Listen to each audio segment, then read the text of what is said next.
This is going to be a very sharp turn, but it seems to me we saw yesterday in Donald Trump, and it's hard to really say this, but one of his more unhinged days, one of his more unhinged moments, and a statement on the killing of Washington Post journalist that actually was astounding even by Trumpian standards. Where are we right now as the Democrats keep racking up one win after another? Well, I think, there's the political context that the second part of your question alludes to. Obviously, is just put the president in a bleaker, darker, more defensive, more paranoid, more reactive posture than he's been, and maybe that's part of the psychological explanation for some of his behavior.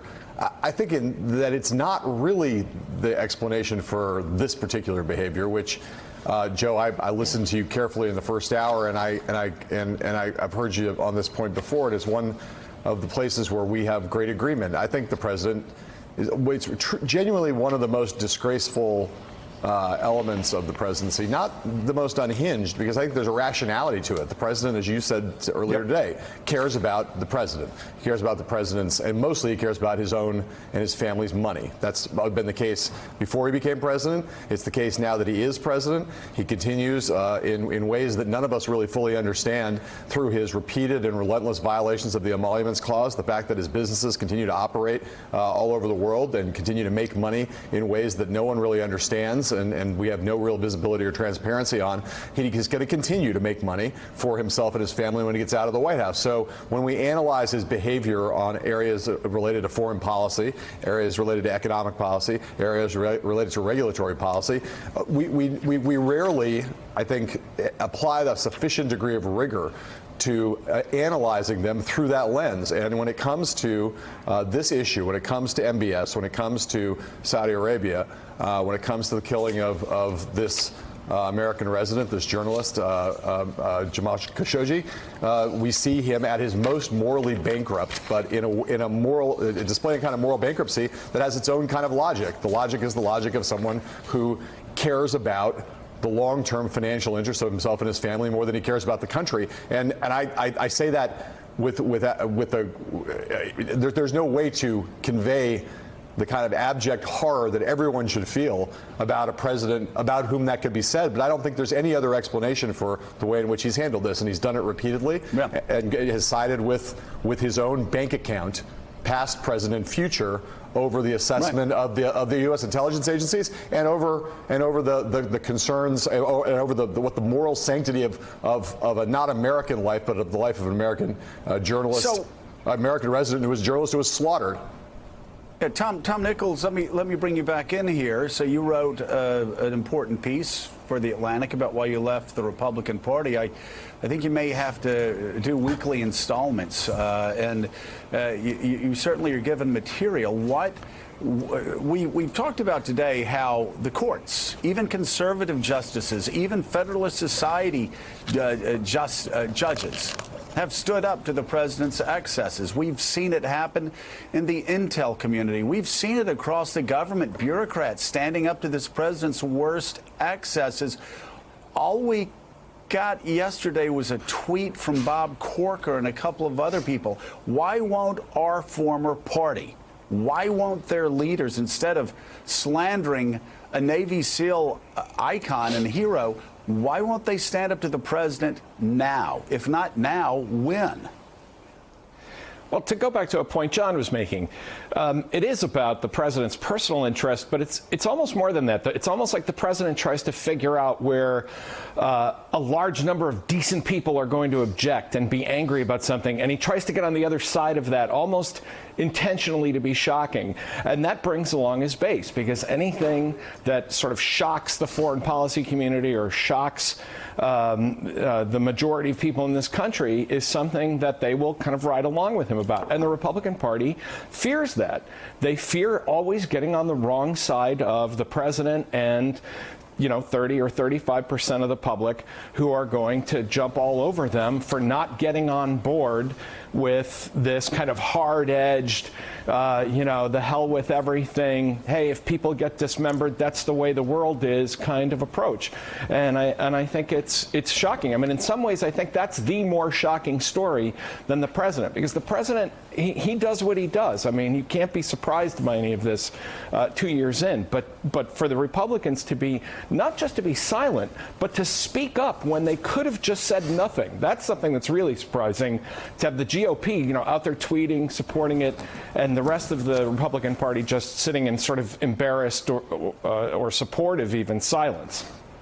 And doing all of this barely a week after one of the worst losses. Actually, if you just look at the vote total, where now Dave Wasserman says now about an 8.8 million vote spread, the largest defeat in vote total in the history of this republic for midterm elections. So the voters have spoken up. The judges are speaking out and pushing back. The intel community is telling the truth to the president, but the Republicans aren't. But the Wall Street Journal is. The editorial board out with a pointed piece this morning entitled "Trump's Crude Realpolitik." And the Journal notes that missing from Trump's statement about the Saudis is any mention of American values. And this is what they write in part. We are aware of no president, not even such ruthless pragmatists as Richard Nixon or Lyndon Johnson, who would have written a public statement like this without so much as a grace note about America's abiding values and principles. Ronald Reagan especially pursued a hard line, often controversial foreign policy against Soviet communism. But he did so with a balance of unblinkered realism and American idealism. Mr. Trump seems incapable of such balance. The risk is that Mr. Trump's public reduction of the relationship to a crass interest is that the Crown Prince will feel that he can do anything and suffer no diminution of U.S. support. We hope Secretary of State Mike Pompeo and National Security Advisor John Bolton are delivering a much tougher message in public. And here is part of the take yesterday from Fox News host Shep Smith. President Trump stands with Saudi Arabia after the American intelligence community concluded that the Saudi Crown Prince ordered the murder of the Washington Post journalist Jamal Khashoggi. Today, the president insulted the murder victim and sided with the Saudis, who said our CIA is wrong. The point is that the intelligence agencies have determined that the Crown Prince and day-to-day runner of the kingdom, our ally, murdered a guy who has American children. From the Wall Street Journal to Fox News to Ben Rhodes. You don't hear that very often, No, Ben, it's but usually yesterday. not a good segue. But it is today, which I guess is a good sign that we should take some hope in. Yesterday, you said that this wasn't an American first policy. You said this was an America for sale policy. Explain. Well, Joe, first of all, it's been clear now for a long time that MBS was responsible for this killing. And frankly, for the CIA to arrive at a high confidence assessment, we have to know that Trump has been aware for weeks that there was information in the system that pointed to MBS being responsible for this killing. And what was interesting to me is that for some time he seemed to be trying to craft some cover story, right? There were rogue killers. They seemed to be trying to find a way around the truth to just get past this.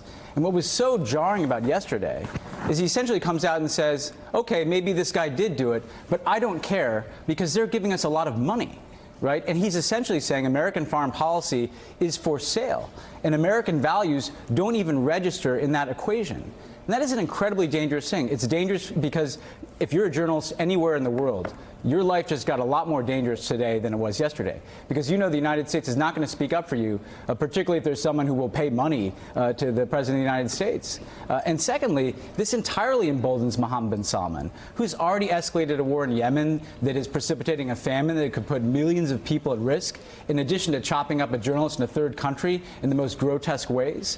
And what will he do next? And basically the signal not just to MBS, but to everybody in that region and everybody in the Saudi royal family who might serve as a check on MBS is, no, we're all in with this guy. All our chips are on the table behind him. If he starts a war, if he wants to kill other journalists, if he wants to crack down on dissent in the kingdom some more, Donald Trump just gave him the cover to do that. And that is a chilling thing. And I don't think there's any American president of either party who would ever write a statement anywhere near what we saw yesterday in terms of its total abdication of moral leadership. Yeah, exactly what the Wall Street Journal said, and I think what most people in Washington right now would agree with. Casey Hunt, so what are the Republicans saying on the Hill? What will the Republican leadership do on the Hill? I know Lindsey Graham seemed, for a short while at least, to channel his inner John McCain again and bitterly attack the Saudi government.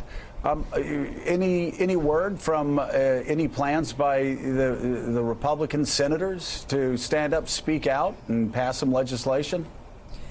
You're right, Joe. Lindsey Graham called MBS beyond toxic, and I think it says something that for the first time in I don't know how long, Lindsey Graham and Rand Paul actually publicly agreed with one another. They are, as you may remember, not exactly the best of friends. Rand Paul also coming out and saying that this is all ridiculous and this shouldn't be where America's standing.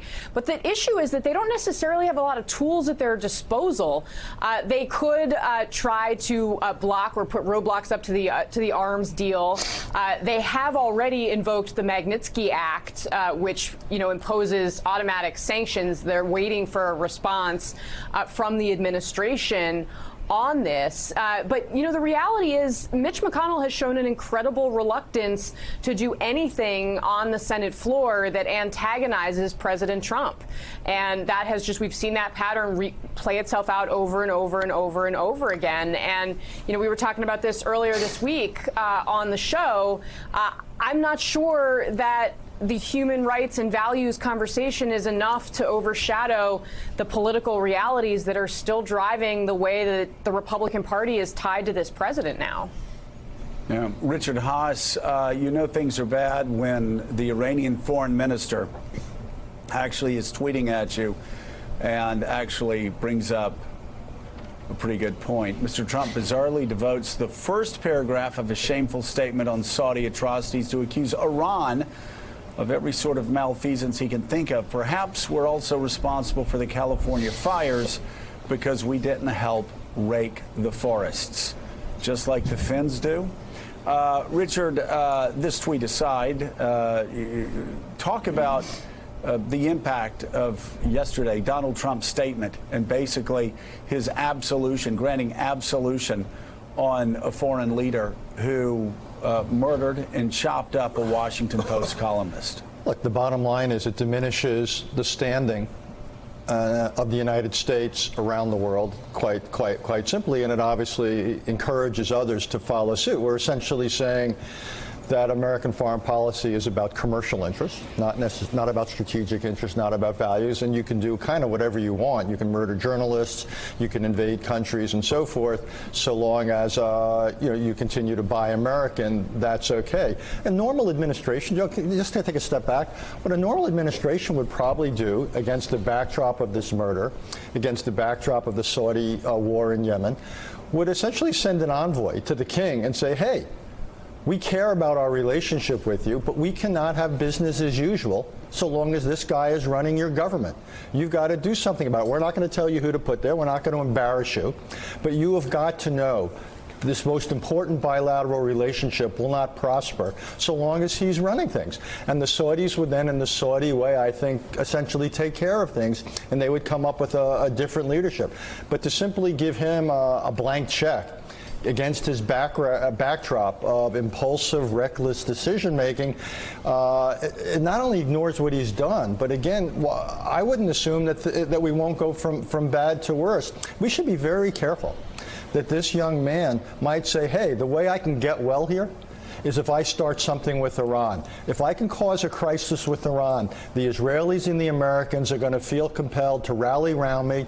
No one's going to be talking about Jamal Khashoggi. We ought to be very careful that he does not take this as license to make a bad situation in the Middle East that much worse. I would think far more pressing right now than North Korea, which we're essentially ignoring. I would think the most pressing international crisis in the world is this nexus of Saudi Arabia, Israel, and Iran. And the United States might well be signaling that a war there is something that we would tolerate.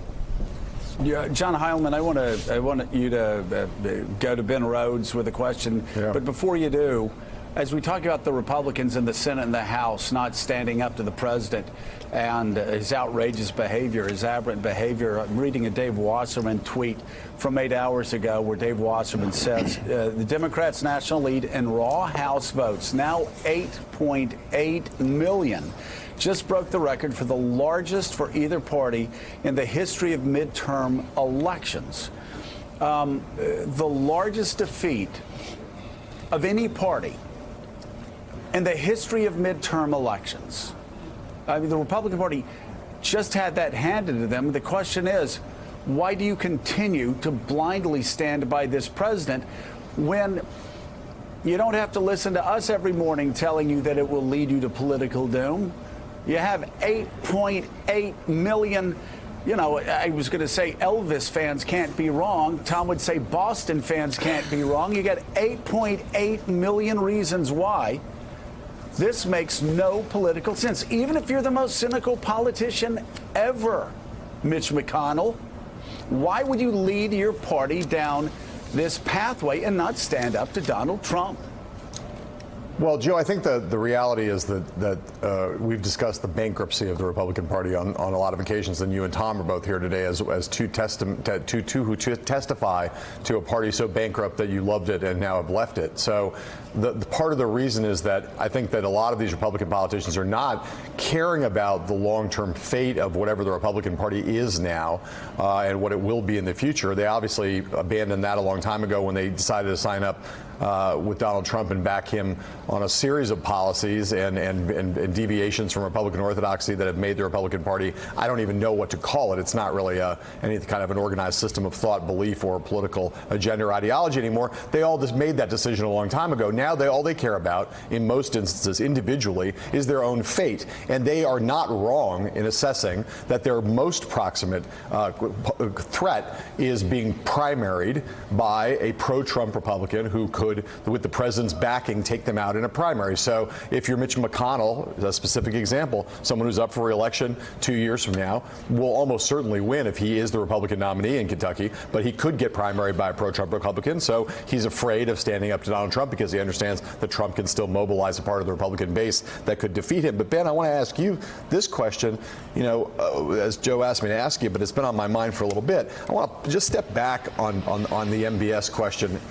It seems to me like we talk about, you know, all of the where he is now, this young man. Yeah. He seems exposed to everyone now for being a kind of monster. It wasn't that long ago that many people, Republicans, Democrats, thoughtful neoliberals, neoconservatives, all were praising this guy as the reformer who would bring a kind of progress to the kingdom and potentially to the region that most people, broadly speaking, were kind of in favor of. And a lot of people said, yeah, he's a little dicey, but you know what? We'll live with that. Yeah.